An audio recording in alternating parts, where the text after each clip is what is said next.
This educational documentary contains content that may require viewer discretion. Welcome to another broadcast of Disturbed Radio. Here we delve into the realm of the unnerving and the unsettling. Join us as we navigate through true crime cases, disturbing tales, and questions that haunt the darkest corners of the human psyche. Hit subscribe and ring the bell to stay updated with our weekly transmissions. You won't want to miss a single episode.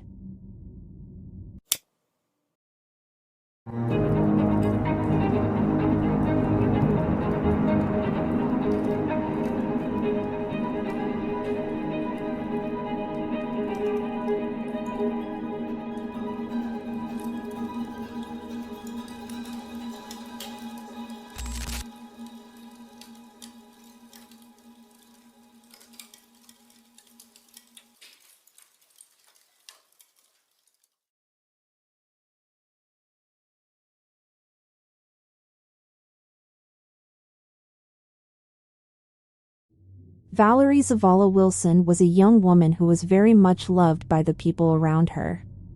She had a bright personality and was always trusted by her friends and family. Valerie was the daughter of Kevin and Michelle. She lived in a place called Fillmore in California. When she was in high school, she did well in her classes and was part of the cheerleading team. After high school, she went to San Jose State University. There, she was not just a student but also a leader in a sorority, which is like a club for students. Valerie was known for her laughter that could make everyone else smile too. She was thinking about becoming a teacher one day because she wanted to help kids learn and grow. She also kept cheerleading in university, showing that she loved being active and part of a team. Everyone in Fillmore knew Valerie as a kind and friendly person. She didn't have any problems with anyone. She was very close to her family. She even called her parents late at night just to let them know she was okay. Her friends will always remember how her laugh made them feel happy. Valerie's mom said she was more than a daughter, she was her best friend. Her dad also said Valerie was always full of life and fun to be around. Valerie's life was full of joy, learning, and close relationships. She made a lasting impression on everyone she met, and her story reminds us to appreciate the people we have in our lives. But on the last night of 2002, Valerie, who was studying at San Jose State University, went to a party to celebrate New Year's Eve in Fillmore, California. She was having a good time with her friends at the party. At about 8:30 in the evening, Valerie decided to leave. She wanted to make sure her friends got home safely, so she drove her friend Anna and a young man named Sammy Puebla to their homes. After making sure Anna and Sammy were home, Valerie had plans to meet Isaac Flores, who was someone she used to date. But something went wrong. Valerie never showed up to see Isaac. It was very unusual for her because she was known to be reliable. The early hours of the new year were supposed to be full of hope and new beginnings, but for Valerie, they turned into a mystery. Her not showing up was the first sign that something was not right, and this was the start of a story that would unfold over time, revealing what happened to Valerie after she left the party. It's a story that would need careful investigation to understand why Valerie never met Isaac and what occurred during those missing hours. On the first day of 2003, someone made an urgent call to 911. They had found a woman in a ditch by the road in Fillmore. The woman was covered with branches from a cypress tree. She was a young woman who had been discovered on New Year's Eve. The distressing discovery was made following a 911 call. Woman's body found in a roadside drainage culvert in Fillmore, California, was later identified as that of Valerie Zavala Wilson, and the circumstances were alarming. Valerie's body was found partially nude and concealed with cypress branches, suggesting an attempt to hide the crime. There was blood oozing from her ear, which indicated that she had not been deceased for an extended period before being found. The evidence at the scene, including the state of the body and the blood, led investigators to determine that a violent crime had occurred on New Year's Eve. The investigation began in earnest with the processing of evidence at the scene, and detectives focused on piecing together Valerie's last known movements and interactions. The tragic circumstances of Valerie's death prompted a thorough investigation, which will lead to the eventual identification of the perpetrator. The police came quickly and started to look for clues at the place where Valerie was found. They saw marks from shoes on the ground. This helped them understand that something bad had happened to Valerie the night before. The detectives knew they had to learn more. They decided to look for Anna's car, thinking it might help them find out what happened. They also wanted to talk to Sammy, the young man Valerie had driven home from the party, to see if he knew anything. Upon interrogation, Sammy shared with the police that he was at the New Year's Eve party and that Valerie was kind enough to give him a ride home. He said that when they reached his house, they shared a quick hug to say goodbye. According to Sammy, that was the last moment he spent with Valerie. Police focused on gathering evidence and interviewing those who were last seen with Valeria. They discovered that she had planned to meet her ex-boyfriend, Isaac Flores, after dropping off Anna and Samuel. Isaac became a person of interest due to his known jealousy issues. But as the investigation progressed, rather than Isaac, Samuel Puebla's account of the night raised suspicions. He claimed that Valeria dropped him off and that they briefly hugged goodbye. However, the evidence didn't support his story. That was mainly because blood was found after investigation on the jacket that Samuel wore on that night, and also the shoe print matched with him, which was found on the crime scene, leading to her tragic death. The shocking thing was that some witnesses also placed Samuel at the scene, and the evidence collected pointed towards him. He was finally arrested and charged with Valeria's murder. During the trial, it was revealed that he had strangled Valeria during an attempted sexual assault which failed because Valeria resisted the act, and he applied physical pressure on her throat, leading her to lose her life. Samuel, who was 17 at the time of the crime, was found guilty. Puebla was convicted of murder and murder during the commission of an attempted sexual assault. He was sentenced to life in prison without a possibility of parole. He is currently behind bars at Ironwood State Prison in California. The case of Valeria Wilson shook the community, highlighting the dangers that can lurk even in small towns. The conviction of Samuel Puebla brought some closure to Valeria's family and friends, but the loss of such a bright and beloved young woman left a lasting impact on all who knew her. Valerie's story is very sad and shows that bad things can happen suddenly. It reminds us that it's important to find out the truth and help those who have been hurt.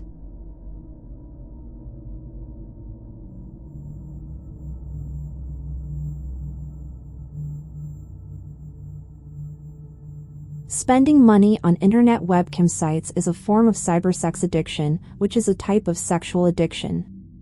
It is a compulsive use of internet pornography or adult messaging services that impacts negatively on one's real-life intimate relationships and emotional health. It can also lead to financial problems, as some people may spend excessively on these sites without setting realistic spending goals and limits. And this story of Grant Amato tells us why. Grant Amato was born on May 20, 1989, in Chilwota, Florida, to Chad and Margaret Amato, a clinical pharmacist and senior operations manager overseeing medical coders. He had two brothers, Cody, with whom he grew up, and Jason, a half-brother who lived elsewhere. Grant and Cody attended Timber Creek High School, where they both joined the weightlifting team after getting interested in health. They also went to the University of Central Florida, where they enrolled in nursing school together and then pursued further studies to become nurse anesthetists. Cody graduated from his program, while Grant dropped out, but he was able to find work at Advent Health Orlando as a nurse. Grant seemed to have a promising career in the medical field, but he faced some challenges that derailed his life. In June 2018, he was suspended from his job for stealing and misusing drugs at his workplace. He was arrested for grand larceny, but the hospital did not press charges. However, he lost his job and struggled to find another one in the same field. Grant then decided to try his hand at streaming on Twitch, a platform for live video gaming. His family supported his decision and lent him their credit cards to buy streaming equipment and advertise his channel. However, Grant's channel was not very successful, and he barely made any money from it. Instead, he used his family's money to pay for webcam sessions with a Bulgarian model named Sylvia Venceslavova, who went by the alias Sylvie online. Grant became obsessed with Sylvie and spent over $200,000 of his family's money on her. He lied to her about his wealth and lifestyle, and believed that they had a genuine relationship.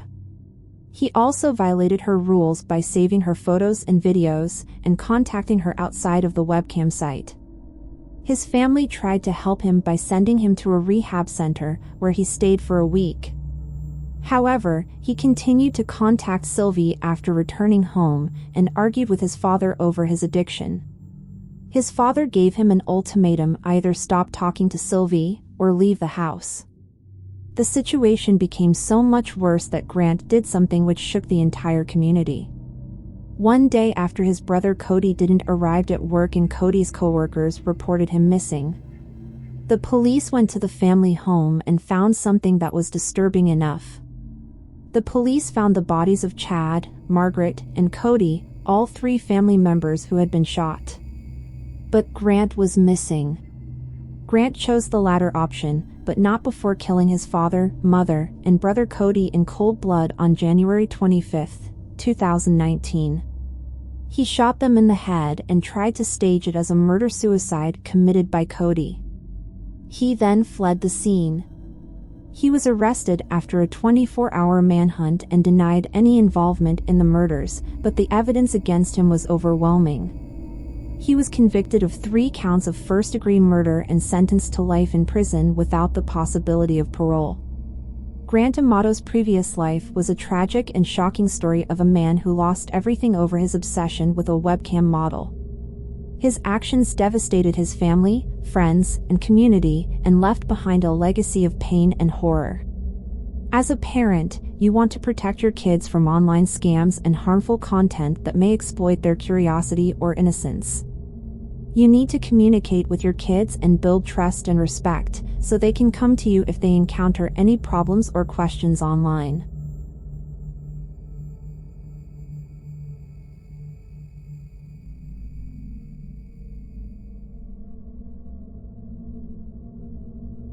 In the dense forests of Alabama, the summer of 2017 unfurled a tale of survival that gripped the nation. Lisa Theres, a 25-year-old radiology student, found herself at the heart of a harrowing ordeal that would test the limits of human endurance. This is her story, a narrative that weaves through the tangled underbrush of circumstance and the wild, untamed wilderness of the human spirit. It began on a day like any other, with Lisa's life taking a turn towards the unpredictable. She was last seen with 2 men, Randall Wade Oswald and Manly Green Davis, both known to the authorities for their petty crimes and drug-related offenses. The trio had allegedly partaken in methamphetamine, a decision that would set the stage for the events to follow. As the drugs took hold, Lisa's reality became a hallucinatory nightmare. The men had planned a burglary at a nearby hunting lodge on July 19th, but as they approached their illicit goal, Lisa, disoriented and scared, made a choice that would change her life. She fled from the vehicle and plunged into the dense forest, leaving behind their plan of robbery. The woods of Alabama are not kind to the unprepared. Venomous snakes, spiders, and the ever-present threat of coyotes are just the start. The oppressive heat, the scarcity of food and water, and the relentless onslaught of insects are challenges even for the experienced. Yet, it was here that Lisa found herself, alone and without provisions. Days turned into weeks. Lisa survived by eating wild berries and mushrooms, her knowledge as a radiology student perhaps giving her the insight to distinguish the edible from the poisonous. She drank from muddy puddles and creeks, sustaining her body through the most primal means. All the while, she was never more than a mile from the nearest road, but the disorienting effects of the drugs and her own weak eyesight kept her trapped in the forest as she left her glasses in between the altercation and runaway.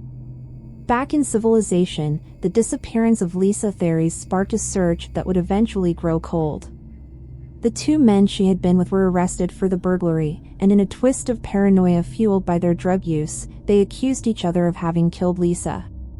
One claimed the other had shot her and disposed of her body in a creek, a chilling assertion that, thankfully, proved false. As the search waned, hope dwindled. But Lisa, against all odds, persisted. Her body bore the marks of her ordeal, scars from bug bites and poison ivy, her skin sunbaked to a deep brown. She was a living testament to the resilience of the human body and spirit. Then, on August 12th, after 28 days of being lost, Lisa emerged. A motorist found her walking naked and scarred alongside Highway 82. The sight of her, a survivor against all conceivable adversity, was a stark reminder of the thin veil that separates order from chaos. Lisa's return to her family was a moment of profound relief and joy. Her story, one of survival and the sheer force of will, continues to resonate as a testament to the strength we all hold within. It's a reminder that even in our darkest hours, there is hope, and that the human spirit, much like the wilderness that tested Lisa theories, is wild and indomitable. In the aftermath, questions lingered. How did she manage to stay alive? Was it sheer luck, or was it a deeper instinct for survival that we all carry within us? The case of Lisa theories is not just a story of one woman's survival, it's a narrative about the human condition, about our innate ability to endure, to fight, and to emerge, battered but not broken, from the trials that life throws our way. As we reflect on Lisa's journey, we are reminded of the fragility of our existence and the incredible power of the human will. Her story is a beacon for those lost in their own forests, literal or metaphorical, a signal that no matter how far we stray, there is always a path that leads back home. The case of Lisa theories has been subject to various interpretations and theories. Some people consider the story to be a planned crime scene due to some factors. The involvement of two men, Randall Wade Oswald and Manly Green Davis, who were known to law enforcement for previous arrests related to petty crime and drugs, raised suspicions. Their plan to commit a burglary and Lisa's subsequent disappearance could suggest a premeditated crime. The fact that the two men accused each other of killing Lisa during their drug-induced paranoia contributed to the theory of a planned crime. One of the men claimed that the other had shot Lisa and disposed of her body, which, although false, indicated a level of premeditation and planning.